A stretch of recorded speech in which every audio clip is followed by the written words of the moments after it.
अस्सलाम वालेकुम guys. Lesson number 401 का क्लिनिकल साइकोलॉजी का लेसन नंबर 23 पढ़ेंगे। The process and accuracy of the clinical judgement.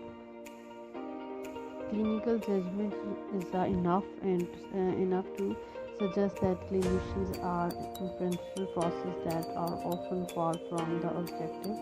The process, accuracy and communication of the clinical judgment are still very often extremely personalized phenomena. जब भी हम कोई data इकट्ठा करते हैं, हमारे पास वो रॉ फॉर्म में होता है, तो उसको हम एनालिसिस करते हैं, उसका देन उसको इंटरप्रेट करते हैं। उसके कुछ प्रोसीजर्स होते हैं जिसको हम यहाँ पे देखेंगे, जैसे प्रोसेस एंड एक्यूरेसी। सबसे पहले हम इंटरप्रिटेशन देखेंगे। इंटरप्रिटेशन होती क्या है?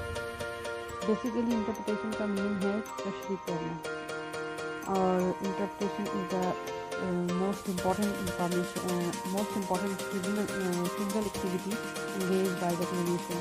लेकिन हर क्लिनिशियन जो है वो इससे यूज़ करता है इंफॉर्मेशन को। सबसे पहले इंफॉर्मेशन को कलेक्ट करके और फिर उसको एनालाइज करने के लिए। इसमें जो सबसे पहला इम्पॉर्टेंट चीज़ होती है वो स्टिमुलाई होता है। इसमें स्टिमुलाई में MMPI, IQ स्कोर और जेस्चर साउंड वगैरह शामिल होते हैं। सेकेंड, इसमें क्लिनिशियन का रिस्पॉन्स शामिल होता है कि इस दिस पेशेंट इज साइको, और क्या राय देता है mother clinician. It is the patient's behavior expected of the low expectancy for this extent, or what is the patient like.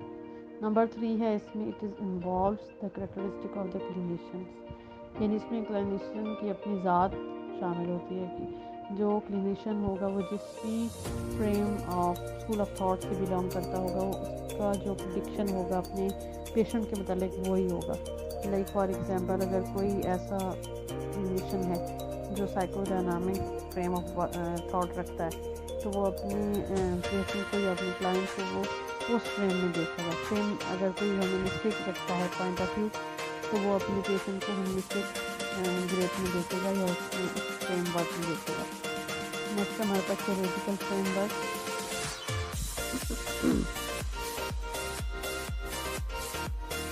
Theoretical framework है। इसके बाद कुछ लोग जो यहाँ पे इन्होंने बताया कि ये डिपेंड करता है कि क्लिनिशियन की ज़ात क्या है, वो कुछ स्कूल ऑफ थॉट से ताल्लुक़ रखता है। लाइक फॉर एग्जांपल, फ्रॉडियन थियोरी, अगर एक बच्चा अपनी मदर के साथ होने की जिद कर रहा है, तो फ्रॉड के मुताबिक वो उसके ऑडिपस की वजह से कर रहा है, Oedipus complex, unresolved Oedipus complex की वजह से कर रहा है, जबकि बिहेवियर्स के नज़दीक इसकी कुछ और इंटरप्रिटेशन की जाएगी कि ये किसी और बिहेवियर की वजह से ऐसा कर रहा है। देन उसके बाद साइंस, सैम्पल्स एंड कोरिलेट्स हैं।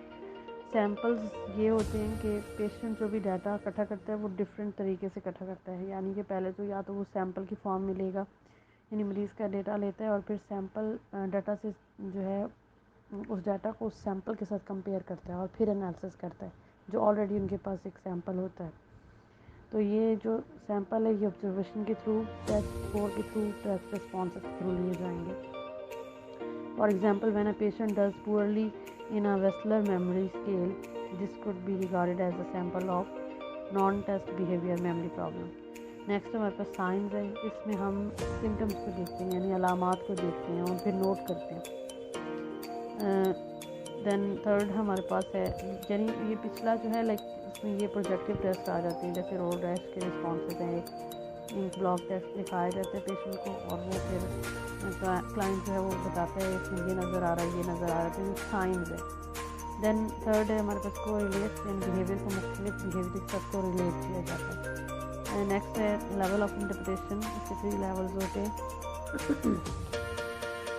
लेवल 1 में ये देखा जाता है कि इसमें इन्फ्रेंसेस को यूज़ किया जाता है, यानी अंदाजे लगाए जाते हैं, तो कोई भी डीपर लेवल की ज़रूरत नहीं होती। इसमें कैमरे के थ्रू भी हम देख सकते हैं। इंट्री टेस्ट इसकी मिसाल है, हम कह सकते हैं कि इंट्री टेस्ट जो है वो लेवल 1 में इंटरप्रिटेशन में आएगा। सेकंड जो है वो लेवल 2 है। लेवल 2 में अगर डीपली एनालिसिस करते हैं, मतलब इंटरव्यू के दौरान अगर कोई मरीज़ बार बार स्मोकिंग कर रहा है, तो हम समझ लेते हैं कि इसको इंटरव्यू की एंजाइटी है। तो सेकंड में जनरलाइज, ये 2 चीज़ों पे मुश्तमिल होता है, जनरलाइजेशन और हाइपोथेटिकल कंस्ट्रक्ट। जनरलाइजेशन डिस्क्रिप्टिव होती है, यानी और हाइपोथेटिकल जो होता है इसमें इनर स्टेट शामिल होता है। नंबर 3 जो है ये सिचुएशनल लेवल है, ये सिचुएशनल उस पर डिपेंड करता है, सिचुएशन पे डिपेंड करता है, यानी broad understanding of individual situation. Next हमारे पास थियरी एंड इंटरप्रिटेशन है। बिहेवियरल क्लिनिशियन ये लेवल 1 और लेवल 2 पर मुश्तमिल होती है और बिहेवियर को ऑब्ज़र्व करते हैं और रिपोर्ट करते हैं। ये डायरेक्ट मरीज़ को ऑब्ज़र्व करते हैं और मरीज़ से जो है वो रिपोर्ट लेते हैं। नंबर 2 है साइकोमेट्रिक अप्रोच, ये टेस्ट पर डिपेंड करती है, ये टेस्ट पर मबनी होती है और ये तब यूज़ की जाती है जब मुख्तलिफ किस्म के टेस्ट को रिलेट करना होता है, तो ये यूज़ की जाती है। ये एम्पेरिकल एंड ऑब्जेक्टिव होती है। नंबर 3 है साइकोडायनामिक अप्रोच, ये जो होती है ये भी टेस्ट पर मबनी होती है और ये तब यूज़ की जाती है जब मुख्तलिफ टेस्ट को, सॉरी ये पिछला था। साइकोडायनामिक जो है ये अनस्ट्रक्चर्ड इंटरव्यू होता है, इसमें प्रोजेक्टिव टेस्ट यूज़ किए जाते हैं और इनर स्टेज 3 लेवल इस पर यूज़ किया जाता है और चीज़ों को नीड के लेवल पर देखते हैं। नेक्स्ट हमारे पास quantitative versus subjective approach. Quantitative approach वो होती है जिसको हम नंबर्स की फॉर्म में देखते हैं, एनालिसिस करते हैं, और जो क्वांटिटेटिव के साथ स्टैटिस्टिक अप्रोच, ये दोनों उसमें आ जाएंगे जिसमें हम नंबर्स की फॉर्म में देखते हैं, जबकि सब्जेक्टिव और क्लिनिकल अप्रोच जो होती है ये डिस्क्रिप्टिव होती है और ये नैरेटिव भी इसको कहेंगे, इसमें पूरी डिटेल जो है वो लिखी जाती है। नेक्स्ट हमारे पास सब्जेक्टिव क्लिनिकल अप्रोच, वही चीज़ इसमें आ जाएगी कि ये यूज़ कहाँ की जाती है, ये इंडिविजुअल केसेस को प्रॉप करने के लिए यूज़ की जाती है। नेक्स्ट है हमारे पास comparing clinical and actuarial approach, यानी कि ये स्टैटिस्टिकल अप्रोच ही है, इसमें नंबर्स को यूज़ किया जाता है। और नेक्स्ट हमारे पास ऑब्जेक्शन ऑफ दीज फाइंडिंग्स, यानी जो फाइंडिंग्स हमारे पास आती हैं उस पर कुछ ऑब्जेक्शन किए गए हैं। ये डेविस ने किए थे 1994 में, तो इसने ये कहा था कि नंबर 1 इस पर ये ऑब्जेक्शन था कि हर स्टडी में फ्लॉ होते हैं, कोई भी स्टडी आप करते हो उसमें फ्लॉ होते हैं, जो फाइंडिंग्स होती हैं वो ये जो फ्लॉ होते हैं उसकी वजह से अफेक्ट होते हैं, यानी कि हर स्टडी के जो फ्लॉ होते हैं उनकी वजह से हमारा जो एनालिसिस होता है, जो हमारा रिजल्ट होता है वो अफेक्ट होते हैं। नंबर 2 है second objection, experience of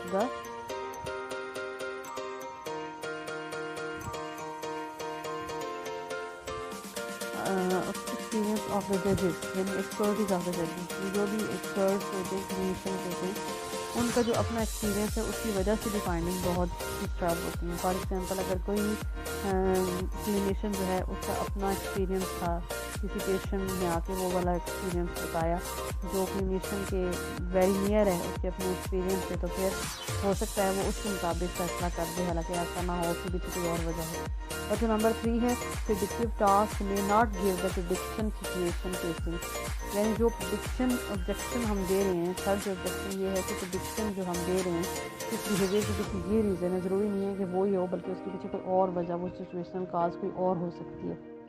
next हमारे पास बायस इन द क्लिनिकल जजमेंट, ये ग्रैब ने पेश किया था, उसने कुछ पॉइंट्स दिए थे जिसके थ्रू जिनको यूज़ करके हम इसके ड्रॉबैक्स को कम कर सकते हैं। उसने क्या कहा था कि lower social class patients are judged to be more disturbed than the higher social economic class. Number 2 है women patients judged more disturbed than the man. Number 3, black and Hispanic patients who give mood disorder are more misdiagnosed.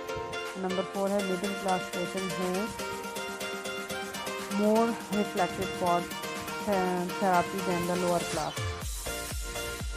यानी ये उसने कुछ standard दिया था और उसके बाद उसने कुछ सोल्यूशन भी बताए थे कि हम इस बायसनेस को किस तरह से कम कर सकते हैं। वो कहते हैं कि be aware about the sensitive that documented in the literature, यानी जो पहले से लिटरेचर हम जिसको रिव्यू करने के लिए ले रहे हैं उसकी सेंसिटिविटी को मद्देनज़र रखना चाहिए, उससे अवेयर होना चाहिए। नंबर 2 है attend the diagnostic criteria. Number 3 है use statistical prediction rule instead of the clinical judgment. Than next में इन्होंने दोनों को कंपैरिजन किया, कंक्लूजन में क्लिनिकल अप्रोच जो होती है वो वल्नरेबल होती है, जबकि जो स्टैटिस्टिकल अप्रोच है वो वल्नरेबल नहीं होती। क्लिनिकल अप्रोच जो है वो इंफॉर्मेशन नीडेड होती है, जबकि जो स्टैटिस्टिकल अप्रोच है आउटकम टू बी प्रेडिक्टेड, और जो क्लिनिकल अप्रोच है उसमें rules, unusual events, rare unusual events वगैरह होते हैं, जबकि स्टैटिस्टिकल अप्रोच में आउटकम फॉर द लार्ज, यानी कि लार्ज के लिए हम वो लेते हैं डाटा, यानी जब लार्ज फॉर्म से हमने लार्ज पॉपुलेशन से हमें डाटा लेना होता है तो हम ये यूज़ करते हैं। Clinical judgement role of the unforeseen, ये अनफोर्सीन के लिए होती है। Circumstances could negotiate of the efficiency of the formula, for example a formula might have very easy outspread the performance of the clinician is predicting suitability for the hospital discharge.